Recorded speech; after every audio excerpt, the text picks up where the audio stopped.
2018 সাল থেকে বন্ধ রয়েছে সুনামগঞ্জ সিলেট অঞ্চলের ধোপাজান চলতি নদীর বালু ও পাথর উত্তোলন।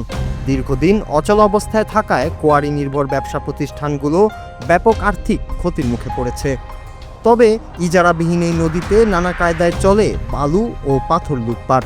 এতে বিপুল অঙ্কের রাজস্ব থেকে বঞ্চিত হচ্ছে সরকার।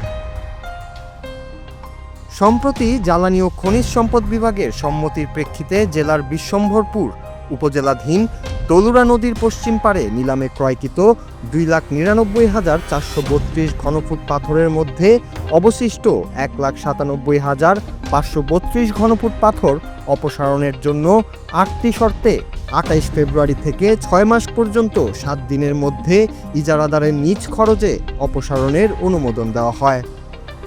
যেখানে শর্ত ছিল রাত্রিকালীন সময়ে কোনো পাথর অপসারণ করা যাবে না, অর্থাৎ সূর্যোদয় থেকে সূর্যাস্তের মধ্যে পর্যাপ্ত পাথর অপসারণ করতে হবে। কিন্তু বাস্তব চিত্র যেন একেবারেই ভিন্ন। জ্বালানি ও খনিজ সম্পদ বিভাগের এই কাগজকে পুঁজি করে রাতের আধারে 20 থেকে 25টি ট্রাক ডলুরা নদীর পশ্চিম পাড় থেকে অবাধে পাথর নিয়ে যাচ্ছে। তাই ক্ষুব্ধ হয়ে উঠেছেন সুনামগঞ্জের সচেতন মহল। যাইতেছি, যাওয়ার পথে একটা মোটরসাইকেল আইছে, মোটরসাইকেল আয়া কইতেছে এই সামনে যায় না, সামনে সাংবাদিক আছে ফেসো পড়বা, তোমরা মাল যাইবা কুই এবার আমি কই যে সই দিলাম ভাই ডাম্পো যাইম, ও ডাম্পো টুম্পো মাল লইতো না, তুমি ঘুরে যাও গে, সামনে গেলে ফেসো পড়বা, এই আমি ঘুরে আইব তো তার ভিডিও চলে যাবে দলুরা থেকে পুলিশে আটকাইছে।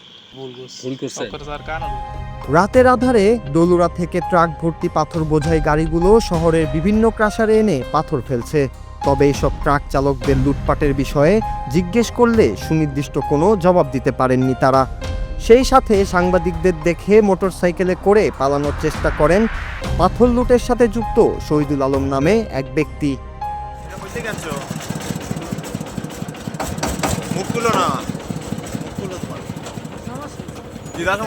গাড়ি কইতে কেন গাড়ি জায়গা থেকে নিয়ে আইছো?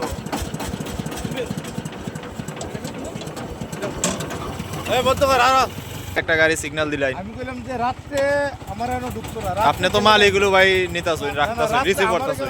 এর আগেও ভাই 3টা গাড়ি আমরা দেখছি রিসিভ করছে, 3টা ঢুকছে ভাই। আপনি সিগন্যাল দিয়ে এর আগেও একটা গাড়ি ঘুরাইছেন। তবে শর্তের বাইরে গিয়ে কেউ পাথর অপসারণ করলে নিলাম বাতিল ও আইনগত ব্যবস্থা নেওয়া হবে বলে জানালেন উপজেলা নির্বাহী কর্মকর্তা। খনিজ সম্পদ উন্নয়ন ব্যুরো তারা এই পাথরটি নিলামে বিক্রি করেছে। এই বিক্রয়কৃত এই পাথর সূর্যাস্তের আগে অবশ্যই পরিবহন করতে হবে। এই পাথর ওখানে নির্দিষ্ট একটি জায়গায় পাথরটি আছে, ওই পাথরের জায়গায় বাইরে থেকে পাথর নেওয়া যাবে না, অথবা নদী থেকে পাথর উত্তোলন করা যাবে না, এবং সূর্যাস্তের পরে এই পাথর পরিবহন করা যাবে না।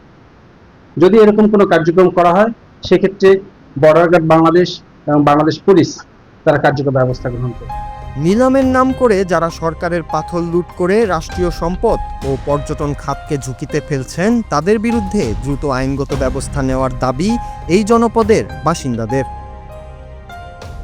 Bangla TV news desk.